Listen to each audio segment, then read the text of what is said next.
Hi, boys. I hope you're all fine and doing well. There's a saying in Latin which says, Tempus fugit, time flies. Though we are in a difficult situation, we cannot stop. Time is passing by, and therefore, we have to continue with our studies in whatever way possible. I'm going to introduce to you the chapter 5 of our history lessons. It is about the nationalism under the leadership of Gandhi. The chapter is entitled as Gandhian Nationalism. Before we go into the chapter, you know very well that this week we are celebrating the feast or the day of our school day, on 28th of August. And this year, it is a special day for us because St. Augustine completes 75 years in its existence. We have many reasons to thank God for. We thank God for the school itself, the pioneers, the missionaries who had the vision to work and establish such a beautiful school for us. We thank God for the teachers past and present. We thank God for the students who have passed through this institution. Each one in his own way has helped in making this school what it is. While we thank God, we pray and place ourselves before God, asking His immense graces on us, the students as well as the teachers. Together, I am sure we will be able to go ahead to carve out a better future. We thank God for also the people of Kalimpong and people of India, people all over the world who have made St. Augustine's their home. May the person of St. Augustine bless and inspire everyone. Having said that, let us go into the 5th chapter. The 5th chapter, as I told you, is about Gandhian nationalism. It's one of the longest chapters, and it more or less summarizes the whole of our freedom movement. It has broadly 2 sections: the period from 1916 to 1922 and from 1927 to 1934. So in the first section, from the period from 1916 to 1922, we come across very many developments in Indian national freedom. You've already seen in the first chapter what happened in Bengal and its partition and people's protest. Here we see the emergence of Gandhi in the national scene. Of course, Gandhiji started his struggle against the British, or his struggle for justice and freedom, from South Africa itself. And it was way back in 1893. But he came back to India in 1914, and very soon people were looking for a national leader. There was a leadership vacuum before that, and Gandhiji filled in that vacuum. He introduced himself in the national scenario through 3 protest movements, and they were: the first one is at Champaran, which is at present-day Bihar, and the second and third one were at Gujarat, at Kheda. It was a peasant movement where they were fighting against the landlords, and in Ahmedabad, the mill workers were fighting against the mill owners for a better salary. Of course, during this time, the First World War was almost getting over, and the Indians during this time helped the British with money and personnel. Many Indian soldiers fought from the part of the British in the First World War. But what did the Indians receive? The harsh treatment back home, the price rise, the economic woes, all this continued. And to make things worse was the Rowlatt Act, which was implemented. And this act basically was implemented in order to suppress the Indians so that British could control the political scenario very well and thereby have their own say. And Gandhiji took the responsibility of protesting against it. His way of protest was completely different. It was a non-violent protest. The name that was given was Satyagraha. It was not because one was weak.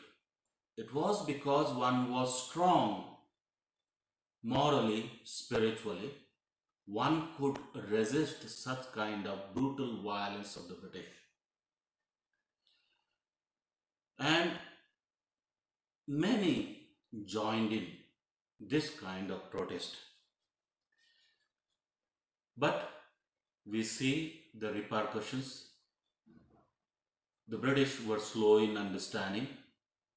These unarmed protests, peaceful protests, were met with brutal force from the British. And therefore we have Jallianwala Bagh massacre, which took place on 19th of April 1919. And after this, as a result of this, there was of course a non-cooperation movement from the part of Indians, which was also coupled with Khilafat movement. Of course, after the First World War, Turkey lost its independence and it was under the British. To show solidarity with the Indian Muslims, Gandhiji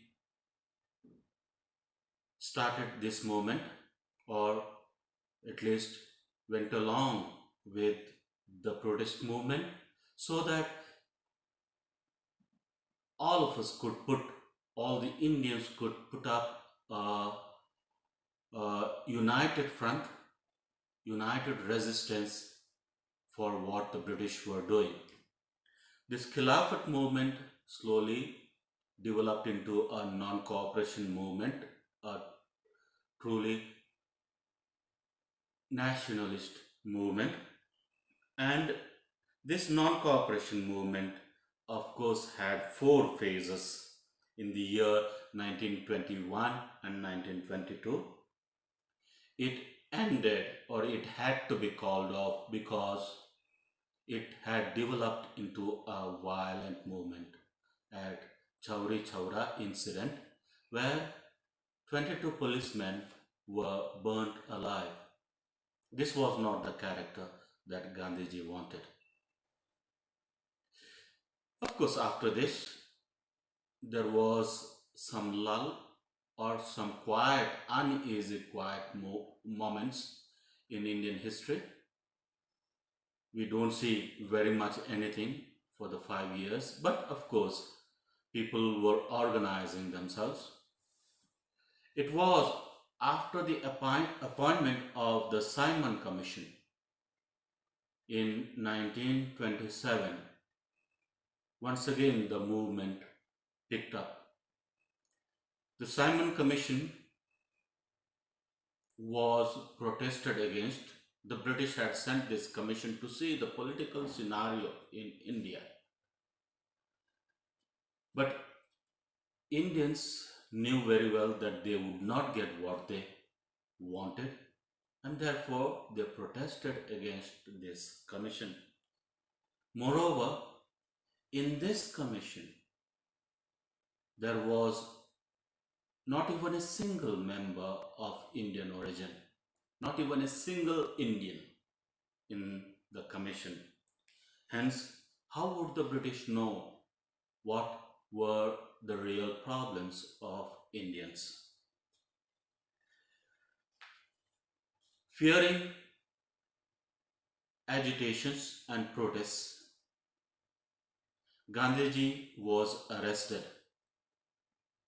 But there were other leaders, and slowly this opposition or protest took other character, or it was protested in a different way.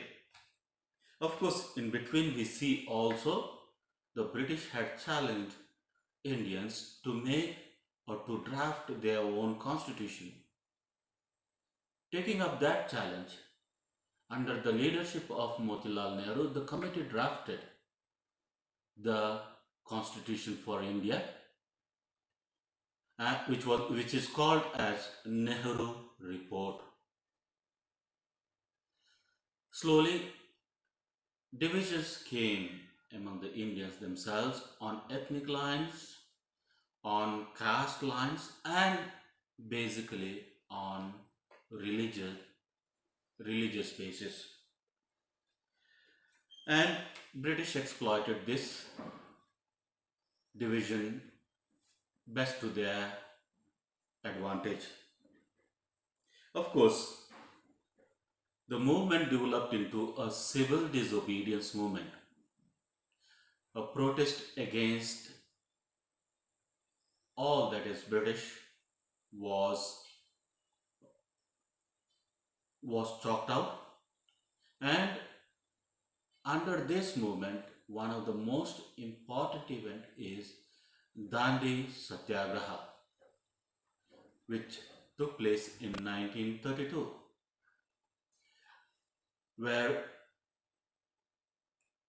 Gandhiji himself went and violated the salt law. Salt was allowed to be made only for commercial purpose and with license, and British had the monopoly over it. Salt being an essential item, which is supposed to be the right of everybody, and therefore Gandhiji violated this law. In course of time, of course, this movement also fizzled away because of dissensions. The British, on their part, tried to have a dialogue, which we call as the Roundtable Conferences. The first Roundtable Conference, which was held in London, was not attended by Gandhiji and the Congress. The second Roundtable Conference was attended by Gandhiji, but it did not bear much fruit. Of course, the communal card that was played by the British and subsequent demand of the Muslims for better representation in the country and also in the provinces took away the effect of the effect of the movement itself. However, Gandhiji and the nationalist leaders tried their best in one way or the other to protest against the British policies and to get the self rule for the Indians. I have also uploaded the file with the points and the questions and the answers, model answers to the questions. I would like you to go through it, and also I would request all of you to be prepared for the exam that we will have in the next month, maybe somewhere around 15th of September itself. So for that, your syllabus is the first 5 chapters. I wish you all the best. We will surely remember you on 28th. Please pray for all of us, the staff and the students, that we will be able to come together once again to celebrate in a grand way.